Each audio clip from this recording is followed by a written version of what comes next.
Hello, this is Grant Hughes of Grant Hughes Investigates on YouTube. Please hit that like button, share the video, and subscribe. I went back over the audio again in the sort of the 0 hour portion of the 1112 King Road camera, from 4:08 to 4:20 and maybe 4:21 and 15 seconds when the vehicle is leaving. So I'll play that all at the end where you can just listen to it on your own. But I'm going to skip around right here and talk about portions that I found. Now, I know exactly what the light is that people were seeing on this building right over here. I remembered it from a long time ago, if you can believe it or not, watching or listening to Art Bell, and people would talk about rods and cones or whatever. And then I looked it up, and it turns out it's a lighting effect. And I'll explain that here in a minute, but let's just go through this in order. So the first time I noticed something significant is at 4:13:12. And let's play that.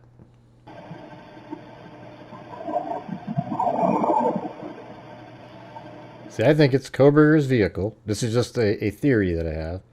That Kohberger was parked in the back here. And then he moved his vehicle over here. I think he moved it right over here near the side of the house. And that's what I think you're hearing right there, because the car, it doesn't continue driving or anything. It just sort of starts moving and then stops really quickly. And, it's right around like 4:13 when Kohberger's been there for 5 minutes already. All right, go back to here. So then that's the next time I make a comment is right over here. It's at 4:15 and 46 seconds. Now this is what I want you to see. I remember reading about this a long time ago. That light over here is just a bug or a moth, something like that, flying by. Now let me show you how that's obvious. See how this is the original footage here. It wasn't the footage that was put out on the networks. So see how it's down below there? And now you say, well, it's a moving flashlight. But it's not. All right, it's actually a bug that's flying by the surveillance camera with a very slow shutter speed and flying by. And I'll show you how I know that. Because it's not just here. It actually shows up 2 frames later. I saw a little blink and I was looking at it. So here we go. Oh, there he goes, right there. So see right there? There it is flying up, and there's no building there. There's nothing for a light to shine on. It's in the air, basically. So I could see how you could be tricked on the original one, because the angle of the fly was perfectly matched with the side of the building. But now you can see that whatever bug this is flying by, it's in the air here, and there's no building for it to shine on. So right there, it's on the roof of that house. And then it goes right there. It's still partially on that roof, and then way over there. But it's just one straight line because it's actually an insect flying by. Okay, so that mystery has been solved. It just popped in my head this time after playing it frame by frame, and I also noticed it was in multiple frames, so it's a moving insect. All right, and then we're going to be over here. This is 4:16:09, so likely Kohberger's already in the house at this point. And this is some pretty clear audio of a male voice. And I don't know what they're saying. You have to kind of turn up your headphones. I increase the audio so that you can hear it better. I try to limit the amount of noise reduction you use, because you're actually removing valuable sound, portions of sound waves at that point. So it's not like, if you were just going to throw out a word like stand back, or, maybe it's a 2-word repeated twice, or 1 double syllable word repeated twice. And, this audio is louder, so it was really kind of faint, but listen. So it definitely sounds like a male voice.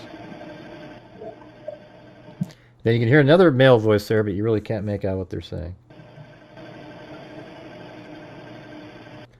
All right, and then I'm going to move it to the next time that I am commenting. And at the end, I'll just play it without me talking, and you guys can re-listen to it. See, it almost sounds like that same voice. I mean, is the person saying Xana? I mean, it's weird. You know, it's just a voice there. All right, now I'm going to move it forward to the next portion. This is at 4:16:57. Now, see, that sounds sort of like a bark, but not really. You know, it almost sounds like, you know, someone's being struck. You know, almost like a grunting sound. I mean, it doesn't. It sounds sort of bark-like, but not really.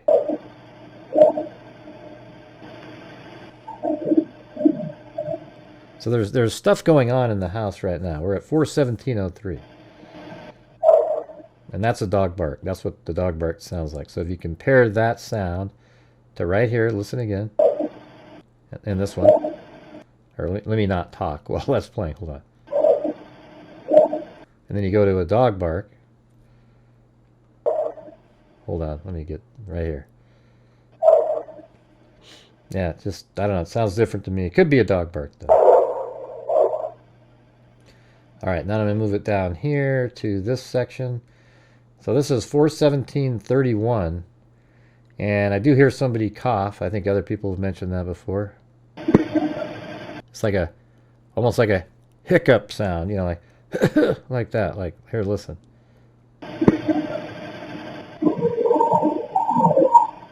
And then that's obviously Xana, because Kaylee and Madison aren't alive at this point.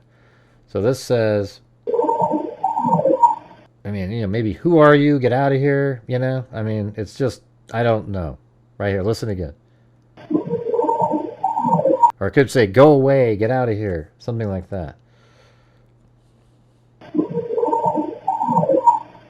Yeah, I mean, go away, get out of here sounds a little bit better in that sequence.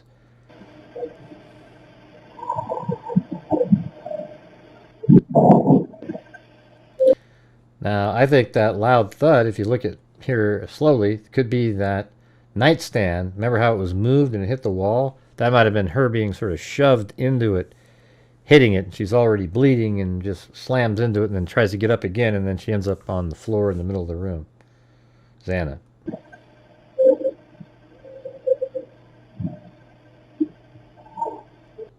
So after she's whimpering, there's that one time, almost like she says, get out again.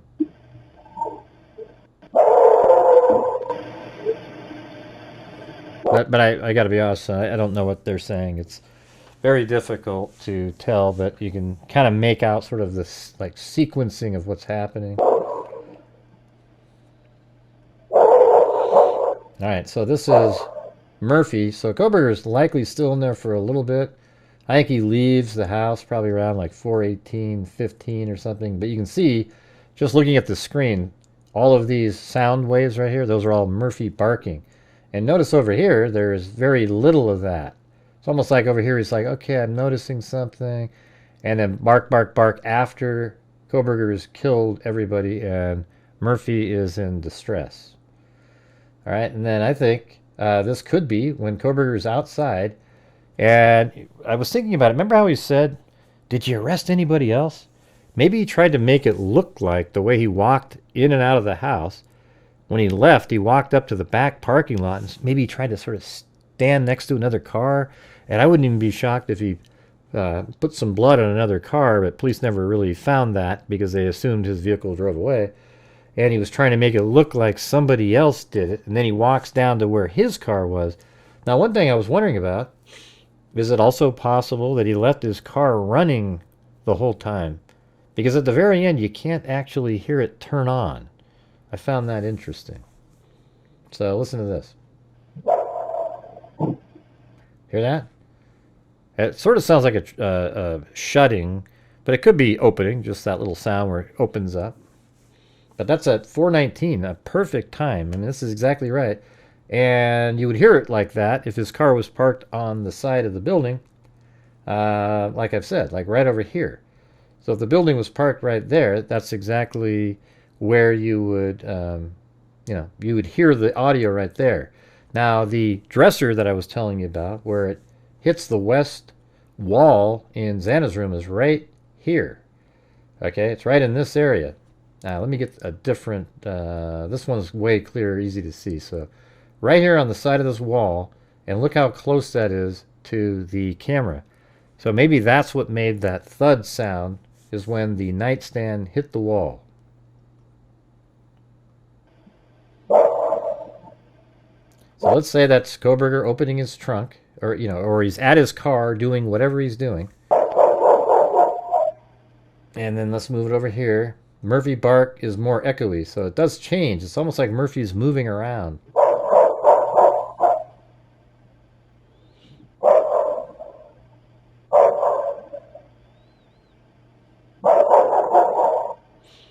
And that could be that he's out back more. Here is from above.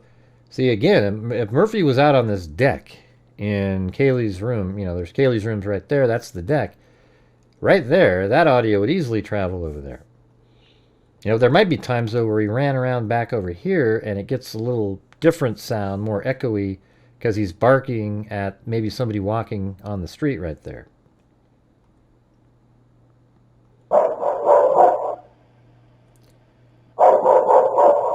All right, and then the final portion on here that I was just noticing and I wrote down, Koberger possibly shutting his car door. So here we go, listen.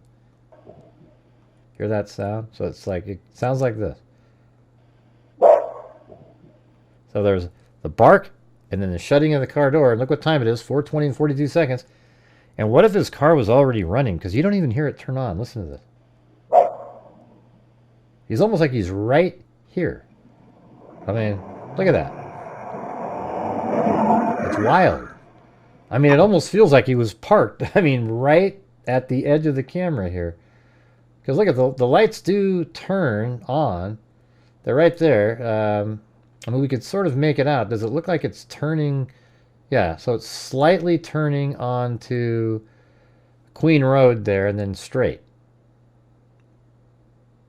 It looks like you can see the light like right over there, and then if he goes, it kind of turns to the left slightly, or it's just right there on the corner. It's pretty bizarre. It almost feels like he had his car on and he got to his vehicle and he took off really quickly after shutting the door. Quietly shut that door and he got the hell out of there. All right, and then he drives back, and then you can see him up here again driving by at 4:21:04. I think I stop at 4:21:15. All right. So let me know in the comments what you guys think. But man, I think it's interesting what you find every time you kind of listen and observe and just sort of think through things. Now, I think I've obviously explained that weird light that was there. That was a bug. Now, you might not believe it, so go look that up for yourself. All right, so right now I'm going to play it all by itself where you can just listen without me stopping it for the whole, I think it's like a 12 to 13 minute time frame. And write down in the comments what you hear at various locations, sort of theorize based on the sounds that you hear. Let me know what you think about some of the thoughts I had. That would be great. So yeah, I look forward to reading your answers. All right, so let's get started on that right now.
very much for watching. I really appreciate it.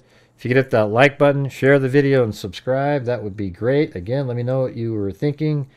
As you were listening to this again, I tried to boost up the audio, get some other elements where you can actually listen to it, explain different things, and I hope it made sense what I was saying. I don't know what the wording is, but you can definitely hear that, Koberger possibly, and you can hear Xana, because that male voice is probably Koberger. But what he's saying, I don't know. But also keep in mind there's other people that live in these houses here, and we've heard other people talking in some of these buildings, and that's something you always have to consider. We don't know exactly what we're listening to at all times, all right? So again, thanks for watching, and as I always say, until next time, be safe out there.